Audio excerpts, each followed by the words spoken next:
Assalamualaikum warahmatullahi wabarakatuh. Salam literasi. Perkenalkan, saya Asmega Masri, asal daerah dari Kabupaten Nrekang. Tempat tugas saat ini adalah di Madrasah Aliyah Negeri Pindrang. Baiklah Bapak Ibu dan pemirsa sekalian, kali ini di tengah-tengah wabah pandemi COVID-19, kita masih bisa berbagi dan share pengalaman melalui online dalam rangka menyemarakkan kegiatan film 2020 atau Festival Online Literasi Masen Rempulu tahun 2020. Kali ini saya dipercayakan sebagai salah satu narasumber dalam kegiatan ini, yang mana akan membahas tentang bagaimana kreativitas guru dalam teknologi pembelajaran dan dinamika belajar dari rumah.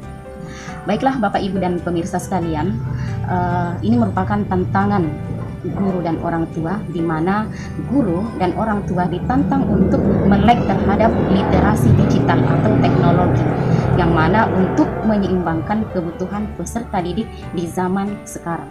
Tidak bisa dipungkiri bahwa generasi sekarang tidak sama dengan generasi zaman old atau zaman terdahulu, yang biasa kita kenal dengan istilah generasi milenial. Mengapa disebut sebagai generasi milenial? Karena lahirnya generasi ini sama dengan lahirnya teknologi baru yang kemudian banyak mempengaruhi pola pikir dan pola kehidupan generasi zaman sekarang. Nah, salah satu perubahan yang nyata yaitu adanya pergeseran budaya komunikasi dan akses internet. Nah, generasi ini juga menemukan gaya belajar yang baru yang tidak sama dengan generasi zaman terdahulu. Generasi sekarang membutuhkan gaya atau metode belajar yang berbeda, dan guru harus bisa memenuhi kebutuhan tersebut agar bisa masuk dalam dunia anak-anak. Dan oleh karena itu guru dan orang tua harus bisa menciptakan gaya belajar atau gaya mendidik anak-anak sesuai dengan tuntutan zaman sekarang. Nah, melihat kondisi ini, apa yang harus dilakukan? Tentu saja jawabannya adalah guru maupun orang tua harus bisa atau harus melek terhadap dunia teknologi, tidak gaptek atau gagap teknologi.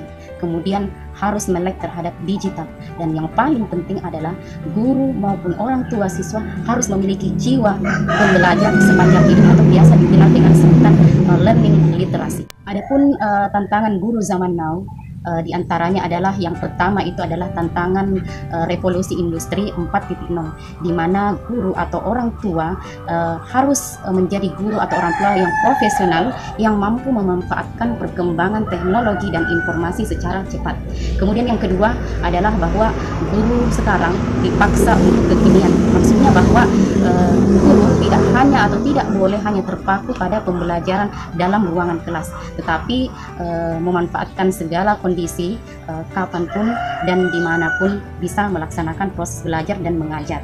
Kemudian yang ketiga adalah tantangan metode, di mana seorang guru harus bisa mencari metode pembelajaran yang kreatif dan mampu mengkreatifkan peserta didik. Nah, salah satu yang banyak diperbincangkan sekarang adalah metode yang disebut dengan metode STEM, di mana metode STEM ini adalah salah satu metode yang efektif bisa membawa peserta didik untuk menghadapi tantangan atau revolusi industri 4.0.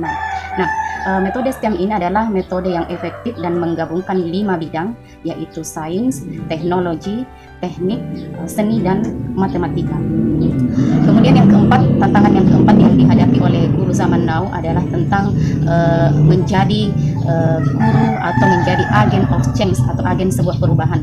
Nah, di sini guru diharapkan tidak hanya sebagai atau tidak hanya berperan sebagai transfer ilmu pengetahuan atau transfer of knowledge, tetapi juga harus bisa atau harus mampu menjadi agen of change atau agen perubahan dengan tetap menerapkan nilai-nilai dan karakter peserta didik secara berkelanjutan.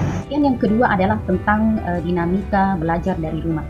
Seperti yang kita ketahui sekarang, di tengah-tengah terjadinya situasi wabah COVID-19, mengharuskan guru, orang tua, dan peserta didik belajar dari rumah dengan mengalihkan semua proses pembelajaran itu melalui jarak jauh atau daring dengan memanfaatkan laptop atau handphone.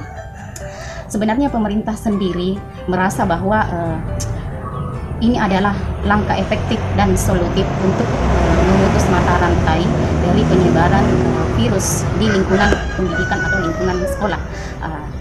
Kemudian semua pembelajaran dialihkan ke rumah melalui berbagai media sosial atau berbagai aplikasi yang dapat dimanfaatkan untuk pembelajaran jarak jauh. Namun kemudian muncul berbagai polemik atau dinamika di berbagai kalangan masyarakat, di antaranya dari kalangan guru, orang tua, bahkan peserta sendiri, yang mana di sini yang dimaksud adalah masalah teknis, mulai dari adanya keluhan tentang banyaknya tugas, kemudian kuota habis, kemudian masalah jaringan. Namun apresiasi terhadap guru, orang tua, dan peserta didik layak diberikan karena cepat dan mampu beradaptasi dengan situasi ini. Namun tetap dengan kita harus mengevaluasi bahwa untuk meminimalisir asumsi bahwa anak-anak diperdaya oleh tugas yang terlalu banyak, dan tidak juga serta-merta menyalahkan guru, karena sebenarnya ada tujuan pembelajaran yang juga kita ingin tuntaskan secara bersama-sama. Sebagai solusi, mungkin guru, orang tua harus lebih kreatif lagi dalam pemberian tugas. Seperti mungkin yang selama ini kita lakukan adalah tugas yang sifatnya tekstual, maka kali ini kita sedikit rubah dengan menggunakan metode pembelajaran yang sifatnya konstekstual, di mana mengaitkan pembelajaran dengan kehidupan sehari-hari. Salah satu contohnya mungkin adalah pemberian tugas yang mengintegrasikan kehidupan yang terjadi atau situasi sekarang ini. Misalkan pelajaran bahasa Indonesia, kita beri tugas dengan membuat cerita atau cerpenkah atau puisikah yang ada kaitannya dengan wabah virus COVID-19 ini. Nah, sebab salah satu tujuan pembelajaran yang sifatnya konstekstual itu mengarah kepada keterampilan 4C. 4C itu adalah critical thinking, kreatif, kolaboratif, dan komunikatif. Nah, dengan demikian peserta didik dan orang tua maupun guru diajak untuk melihat dunia nyata dan memviralkannya kepada dunia publik hasil analisis dari belajar mengajar. Namun di sini juga diharapkan kerjasama dari segala atau semua pihak, termasuk pemerintah sendiri, untuk menyusun manajemen pembelajaran yang lebih efektif dan lebih kreatif lagi untuk pembelajaran di kemudian hari. Mungkin itu saja mungkin yang bisa saya sampaikan hari ini. Mudah-mudahan bermanfaat untuk kita semua. Mohon maaf jika ada yang kurang berkenan. Assalamualaikum warahmatullahi wabarakatuh. Salam literasi, sukses untuk film 2020 Festival Online Literasi Mesin Rempulu tahun 2020.